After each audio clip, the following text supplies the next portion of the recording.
이 시간 주신 하나님의 말씀은 시편 109편 1절에서 31절입니다. 시편 109편 1절에서 31절입니다. 교독하시겠습니다. 내가 찬양하는 하나님이여 잠잠하지 마옵소서. 그들의 악한 입과 거짓된 입을 열어 나를 치며 속이는 혀로 내게 말하며 또 미워하는 말로 나를 두르고 까닭없이 나를 공격하였음이니이다. 나는 사랑하나 그들은 도리어 나를 대적하니 나는 기도할 뿐이라. 그들이 악으로 나의 선을 갚으며 미워함으로 나의 사랑을 갚아싸우니 악인이 그를 다스리게 하시며 사탄이 그의 오른쪽에 서게 하소서. 그가 심판을 받을 때에 죄인이 되어 나오게 하시며 그의 기도가 죄로 변하게 하시며 그의 연수를 짧게 하시며 그의 직분을 타인이 빼앗게 하시며 그의 자녀는 고아가 되고 그의 아내는 과부가 되며 그의 자녀들은 유리하며 구걸하고 그들의 황폐한 집을 떠나 빌어먹게 하소서. 고리대금하는 자가 그의 소유를 다 빼앗게 하시며 그가 수고한 것을 낯선 사람이 탈취하게 하시며 그에게 인애를 베풀 자가 없게 하시며 그의 고아에게 은혜를 베풀 자도 없게 하시며 그의 자손이 끊어지게 하시며 후대에 그들의 이름이 지워지게 하소서. 여호와는 그의 조상들의 죄악을 기억하시며 그의 어머니의 죄를 지워 버리지 마시고 그 죄악을 항상 여호와 앞에 있게 하사 그들의 기억을 땅에서 끊으소서. 그가 인자를 베풀 일을 생각하지 아니하고 가난하고 궁핍한 자와 마음이 상한 자를 핍박하여 죽이려 하였기 때문이다. 그가 저주하기를 좋아하더니 그것이 자기에게 임하고 축복하기를 기뻐하지 아니하더니 복이 그를 멀리 떠났으며 또 저주하기를 옷 입듯 하더니 저주가 물같이 그의 몸속으로 들어가며 기름같이 그의 뼛속으로 들어갔나이다. 저주가 그에게는 입는 옷 같고 항상 띠는 띠와 같게 하소서. 이는 나의 대적들이 곧 내 영혼을 대적하여 악담하는 자들이 여호와께 받는 보응이니이다. 그러나 주 여호와여 주의 이름으로 말미암아 나를 선대하소서. 주의 인자심이 선하시오니 나를 건지소서. 나는 가난하고 궁핍하여 나의 중심이 상함이니이다. 나는 석양 그림자같이 지나가고 또 메뚜기같이 불려가오며 금식함으로 내 무릎이 흔들리고 내 육체는 수척하며 나는 또 그들의 비방거리라. 그들이 나를 보면 머리를 흔드나이다. 여호와 나의 하나님이여 나를 도우시며 주의 인자심을 따라 나를 구원하소서. 이것이 주의 손이 하신 일인 줄을 그들이 알게 하소서. 주 여호와께서 이를 행하셨나이다. 그들도 내게 저주하여도 주는 내게 복을 주소서. 그들은 일어날 때에 수치를 당할지라도 주의 종은 즐거워하리이다. 나의 대적들이 욕을 옷 입듯 하게 하시며 자기 수치를 겉옷같이 입게 하소서. 내가 입으로 여호와께 크게 감사하며 많은 사람 중에서 찬송하려니 그가 궁핍한 자의 오른쪽에 서사 그의 영혼을 심판하려 하는 자들에게서 구원하실 것이미로다. 아멘. 시편 109편은 표제 있듯이 다윗의 시로서 하나님께 제사를 드릴 때 인도자 즉 지휘자를 따라 부르는 노래였습니다. 그런데 죄의 음악으로 부르기가 부담스러울 수 있다고 생각되는 내용, 저주가 있습니다. 시편의 150개 시 중 저주시로 분류된 것이 3개 있는데 그 중 하나입니다. 저주시로 분류되었다고 해서 이 시를 원수를 저주하는 교본으로 삼아서는 되지 않습니다. 이 시가 죄의 음악에 사용되었다는 것을 고려한다면 시편 109편은 하나님께서 다윗을 도구 삼아 지은 시를 통해 하나님께서 당시 이 시를 노래하는 사람과 듣는 사람, 그리고 그 이후 인류 역사에 존재하는 사람들에게 전하는 메시지가 있습니다. 그렇다면 다윗이 왜 대적에게 저주가 임하기를 원했겠습니까? 다수의 성경학자들은 이 시가 다윗이 왕이었을 때 지었던 시로 보고 있습니다. 다윗은 하나님의 대리 통치자 왕으로서 하나님의 정의와 공의가 이 땅에 바로 세워지기를 기도해야 했었고, 또한 그렇게 되도록 힘써야 했었습니다. 하나님의 백성은 이 시편을 노래하면서 무슨 생각을 했겠습니까? 나도 다윗처럼 나의 대적에게 저주가 임하도록 하나님께 기도해야지 라고 생각했겠습니까? 물론 대적에게 저주가 임하도록 기도하는 것이 하나님의 정의와 공의를 무시하고 스스로 대적에게 복수하는 것보다는 낫습니다. 대적이 있을 때 대적의 잘못이나 죄를 판단하고 징벌을 내릴 수 있는 주체는 자기 자신이 아닙니다. 그것을 정의로운 재판관에게 맡겨야 합니다. 그런데 이것보다 더 좋은 선택은 정의와 공의의 하나님께 맡기는 것입니다. 대적에 대한 하나님의 정의와 공의가 내려지도록 기도하는 것입니다. 성경은 악으로 악을 갚지 말라고 합니다. 오히려 악을 행하는 자에게 복을 빌라고 합니다. 예수님께서는 원수를 사랑하라고 하십니다. 이렇게 하는 것은 참으로 어려운 일입니다. 그렇다면 다윗은 주님의 가르침에 반하는 기도를 한 것이겠습니까? 조금 전에 말씀드린 것처럼 다윗의 시에 나타난 대적에 대한 저주 기도는 다윗의 사사로운 감정의 차원에서 이해하지 않아야 합니다. 다윗은 하나님의 도구로서 시를 지었고 하나님의 대리 통치자로서 하나님의 정의와 공의가 죄악된 곳에 실현되어야 함을 공표하는 차원에서 시를 지었습니다. 1절에서 5절입니다. 내가 찬양하는 하나님이여 잠잠하지 마옵소서. 그들이 악한 입과 거짓된 입을 열어 나를 치며 속이는 혀로 내게 말하며 또 미워하는 말로 나를 두르고 까닭없이 나를 공격하였음이니이다. 나는 사랑하나 그들은 도리어 나를 대적하니 나는 기도할 뿐이라. 그들이 악으로 나의 선을 갚으며 미워함으로 나의 사랑을 갚아 싸우니. 다윗은 첫 소절에서 하나님에 대한 호칭의 수식어로 찬양하는을 넣었습니다.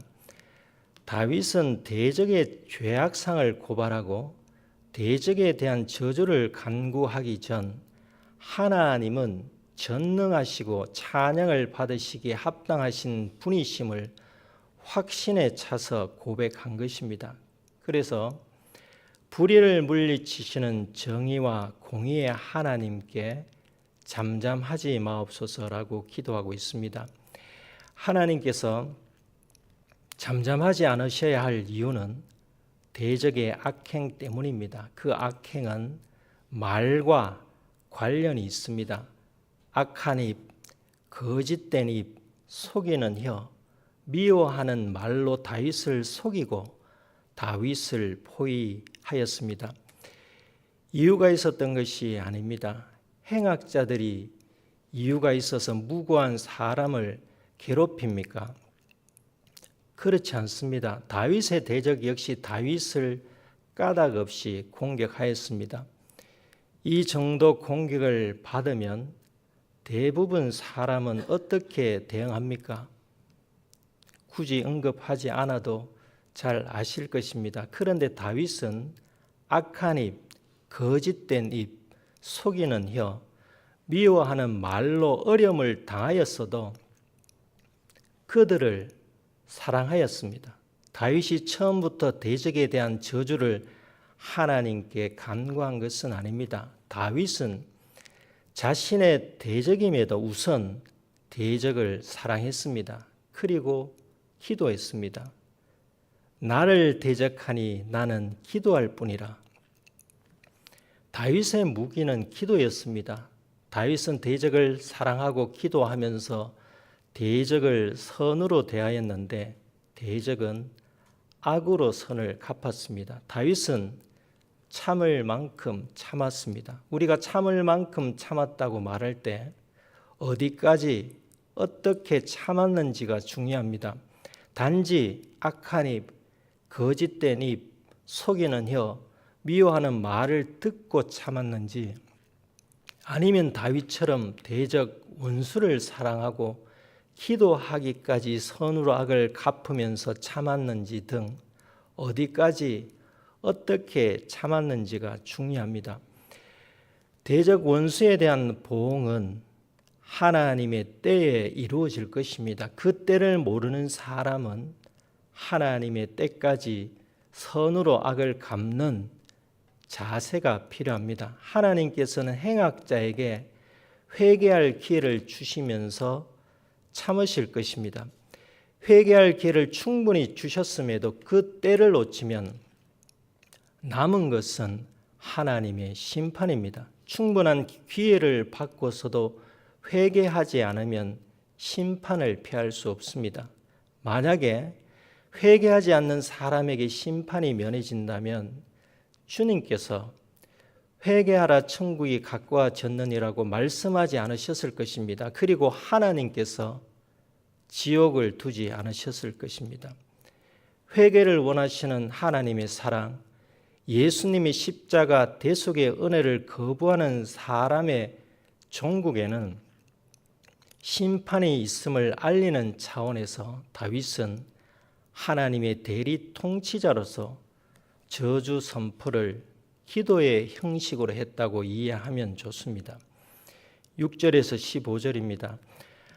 악인이 그를 다스리게 하시며 사탄이 그의 오른쪽에 서게 하소서. 그가 심판을 받을 때에 죄인이 되어 나오게 하시며 그의 기도가 죄로 변하게 하시며 그의 연수를 짧게 하시며 그의 직분을 타인이 빼앗게 하시며 그의 자녀는 고아가 되고 그의 아내는 과부가 되며 그의 자녀들은 유리하며 구걸하고 그들의 황폐한 집을 떠나 빌어먹게 하소서. 고리대금 하는 자가 그의 소유를 다 빼앗게 하시며 그가 수고한 것을 낯선 사람이 탈취하게 하시며 그에게 인애를 베풀 자가 없게 하시며 그의 고아에게 은혜를 베풀 자도 없게 하시며 그의 자손이 끊어지게 하시며 후대에 그들의 이름이 지어지게 하소서. 여호와는 그의 조상들의 죄악을 기억하시며 그의 어머니의 죄를 지어버리지 마시고 그 죄악을 항상 여호와 앞에 있게 하사 그들의 기억을 땅에서 끊으소서. 끔찍하다고 말할 수밖에 없는 저주들입니다.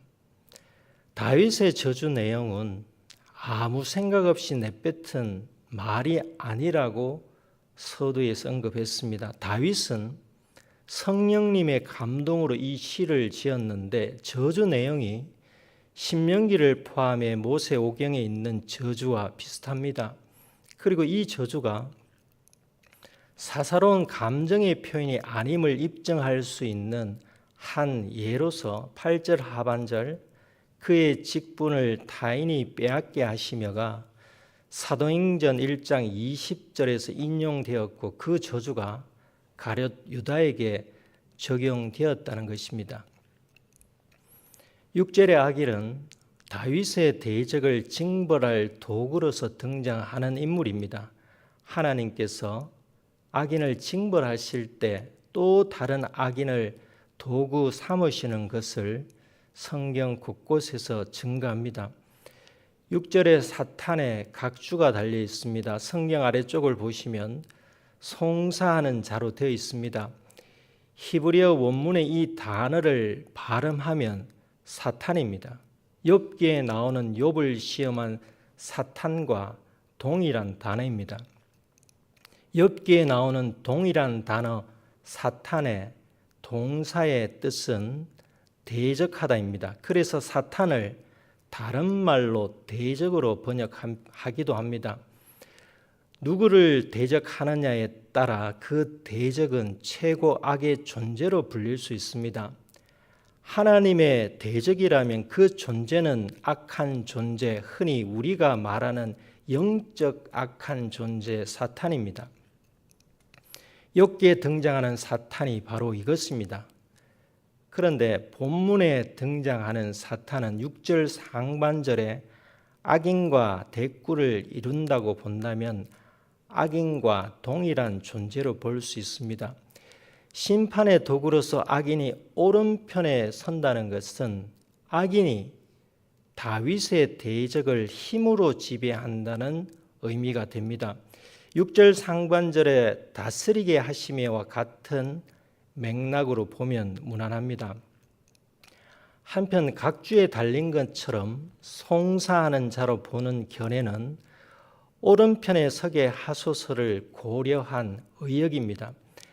당시 재판 법정에서 오른편에 선다는 것은 고소인으로 재판관 앞에 선다는 의미입니다.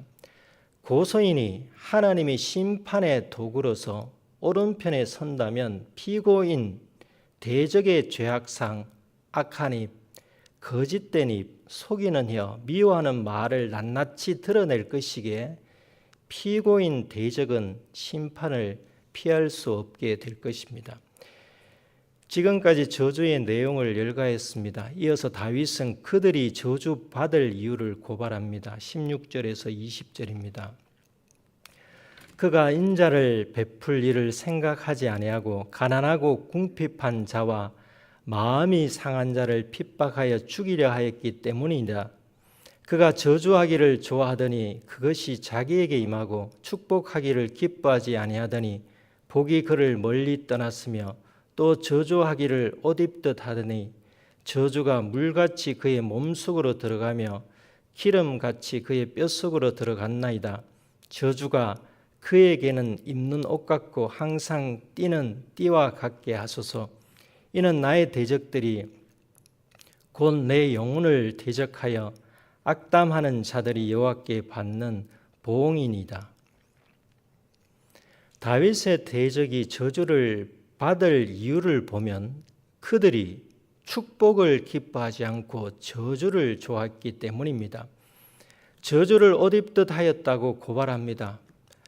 갈라디아서는 그리스도와 연합한 그리스도인은 그리스도의 옷을 입었다고 증거하는데 본문의 대적이 하나님의 대적이라면 저주를 옷 입었다는 표현은 적절합니다. 그들은 저주를 옷 입은 정도가 아니라 몸과 뼛속까지 저주가 들어갔다고 합니다.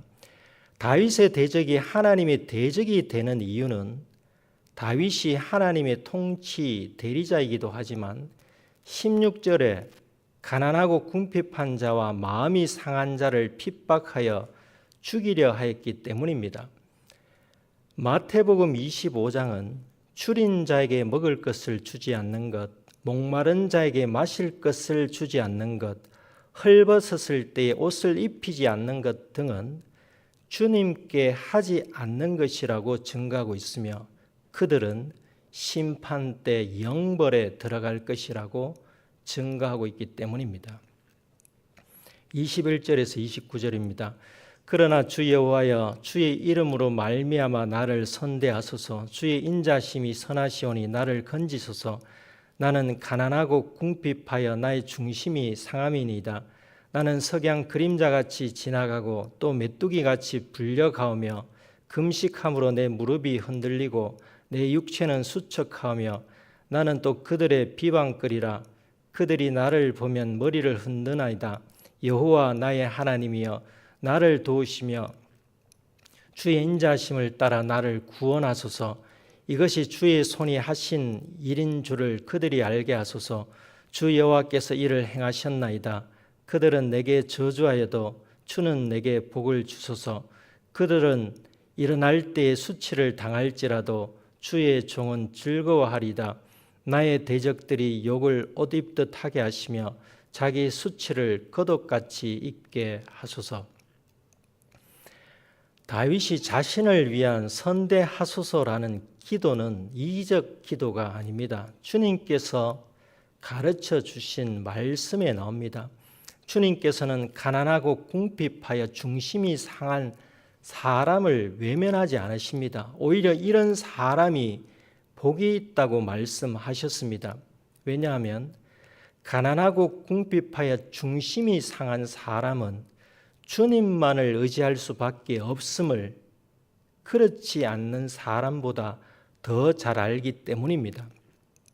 우리가 주님의 증인으로서, 주님의 도구로서, 주님의 대리자로서, 주님의 통로로서 이들을 돌보고 사랑한다면 27절의 다윗의 증거처럼 그 사랑은 우리의 손이 아니라 주님의 손이 하신 것인 줄을 사람들이 알게 될 것입니다. 이것이 바로 은혜의 연결고리입니다. 30절, 31절입니다. 내가 입으로 여호와께 크게 감사하며 많은 사람 중에서 찬송하리니 그가 궁핍한 자의 오른쪽에 서사 그의 영혼을 심판하려 하는 자들에게서 구원하실 것이미로다. 다윗은 모든 고발과 기도를 마치면서 하나님의 정의와 공의가 실현될 것을 확신하며 감사하고 찬양할 것을 서원하고 있습니다. 찬양은 노래만을 뜻하지 않습니다. 찬송으로 번역된 할랄의 원어적 의미가 그렇습니다. 그럼에도 불구하고 다윗이 내가 입으로 할랄, 찬양하리라고 표현한 배경에는 노래로 하나님을 찬양하리라는 것도 있겠지만 대적의 악한 입, 거짓된 입, 속이는 혀, 미워하는 말과는 달리 자신의 입으로 하나님께 크게 감사하며 찬양할 것임을 다짐한 것입니다. 그것도 혼자 있을 때가 아닌 많은 사람 중에서 찬송하겠다고 하는데 이는 하나님께 감사하며 하나님을 찬양해야 함을 세상에 알리는 사명자, 연결고리가 되겠다는 다짐이기도 합니다. 우리는 주님 안에서 함께 상속자가 되었습니다. 주님과 연합한 자로서 함께 입으로 하나님께 크게 감사하며 세상 사람에게는 하나님께서 찬양을 받으실 분이심을 우리의 삶으로 증가하는 은혜가 먼저는 가정에서, 다음은 이웃에게, 그리고 세상 사람에게 확장되길 기원합니다. 기도하시겠습니다. 하나님 아버지, 다윗의 입을 통하여 하나님의 정의와 공의가 무엇인지를 알려주셔서 감사드립니다. 저의 입은 악한 입, 거짓된 입, 속이는 혀, 미워하는 말이 되지 않게 하시옵고 하나님께 감사하며 하나님을 찬양하는 입, 은혜의 연결고리가 되는 입이 되게 하시옵소서. 저의 입에서 사사로운 감정에 치우치는 저주의 말이 나오지 않게 하셨고 오직 하나님의 말씀을 전하는 입이 되게 하시옵소서. 예수님의 이름으로 기도드립니다. 아멘.